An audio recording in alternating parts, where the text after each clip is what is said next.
बिस्मिल्लाहिर्रहमानिर्रहीम। अस्सलाम वालेकुम दोस्तों, कैसे हैं? उम्मीद है कि सब ठीक होंगे। अल्हम्दुलिल्लाह हम भी ठीक हैं। तो आज हम बनाने जा रहे हैं कस्टर्ड आइसक्रीम। तो फ्रिज में दूध रखे हुए थे, तो आधा घंटे के पहले हम दूध को निकाल दिए हैं। निकालने के बाद हमने गैस की फ्लेम को हाई कर दिया। उस पर रख दिया एक पैन में डाल दिया 2 कप दूध, यानी कि आधा लीटर बॉयल होने के लिए, क्योंकि दूध हमारे कच्चे थे। फिर हम यहाँ एक बाउल लिए, बाउल में हम फिर डाल दिया 1 कप दूध और उसमें डाल दिया 1 कप कस्टर्ड। उसको अच्छे से मिक्स करने लगे ताकि उसमें लम्स ना रहे।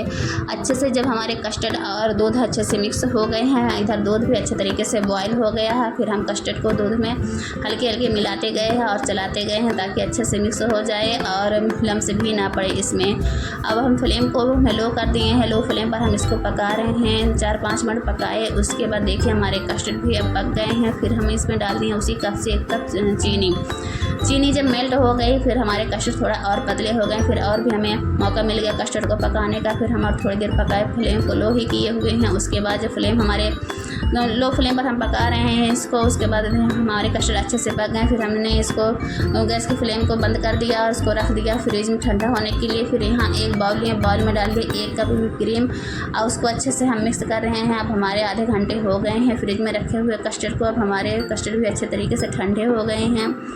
ठंडे होने के बाद फिर यहाँ हम लिए एक मिक्सर जार में हम जो पकाए थे ना कस्टर्ड, उसका आधा कस्टर्ड हम मिक्सर जार में लेंगे। उसके बाद उसको पीस लेंगे। पीसने के बाद जब पिस जाएगा तो 1 कप जो लिए थे व्हिप क्रीम मिक्स किए थे, तो उसमें का आधा हम इसमें डाल देंगे व्हिप क्रीम। तो उसको भी मैं पीस लेंगे। पीसने के बाद इसमें फिर 5-6 ड्रॉप वनीला एसेंस लेंगे, फिर उसको भी पीस लेंगे। पीसने के बाद हम एक कंटेनर लेंगे। कंटेनर लेने के बाद जो पेस्ट हमारे रेडी हो गए थे ना आइसक्रीम के, तो उसमें कंटेनर में निकाल लेंगे। निकालने के बाद उसमें डालेंगे थोड़ा सा टूटी फूटी डालने के बाद उसे कंटेनर में हम हल्के हाथों से हल्के से मिला देंगे। मिलाने के बाद फिर उसकी खूबसूरती के लिए उसके ऊपर से हल्का सा डाल देंगे टूटी फूटी। उसके बाद फिर उस पर डालेंगे एक बटर पेपर रखने के बाद उसे कंटेनर का कैप रखेंगे। रखने के बाद फिर हम अच्छे से उसको पैक कर देंगे। पैक करने के जो अच्छे से ये पैक हो जाएगा, तो उसके बाद हम इसको साइड में रखने के बाद उसी जार में फिर दोबारा हम लेंगे जो आधा हमारा बचा हुआ था कस्टर्ड ना, उसको हम डाल देंगे। उसके बाद उसको पीसने के बाद जो आधा हमारा व्हिप क्रीम बचा था उसको उसमें डाल देंगे। फिर इसमें उसी की तरह हम वनीला एसेंस 5-6 ड्रॉप डालेंगे। डालने के बाद फिर इसको भी पीस लेंगे पहले के जैसा सारा। उसके बाद फिर दूसरा कंटेनर लेंगे। दूसरे कंटेनर में फिर उसको हम पेस्ट को निकाल लेंगे।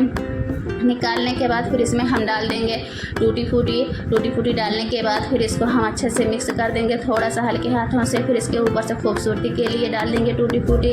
फिर इस पर बटर पेपर लगाएंगे। बटर पेपर लगाने के बाद फिर इसके कैप को बंद कर देंगे लगाने के लिए। उसके बाद अच्छे से इसको भी पैक कर देंगे। पैक करने के बाद इसको हम ओवरनाइट फ्रीजर में रख देंगे। हम पूरी रात हमारे फ्रीजर में रखे हुए थे। देखिए आइसक्रीम कितनी अच्छे से हमारे हो गए हैं, जम भी गए हैं और कितने खूबसूरत लग भी रहे हैं। अब बस हमारे पास चमचे नहीं थे आइसक्रीम निकालने के, तो हमने करछे से निकाला है और खूब अच्छे से, जितना अच्छा देखने में लगते हैं उतना अच्छा खाने में भी दोस्तों लग रहे हैं। दोस्तों अब अपना ख्याल रखिए और दुआ में भी हमें याद रखिए। देखिए कैसे हमारी आइसक्रीम बनी है ये भी बताइए। ठीक है, अब चलते हैं हम खाने के लिए। अच्छा, अल्लाह हाफिज़।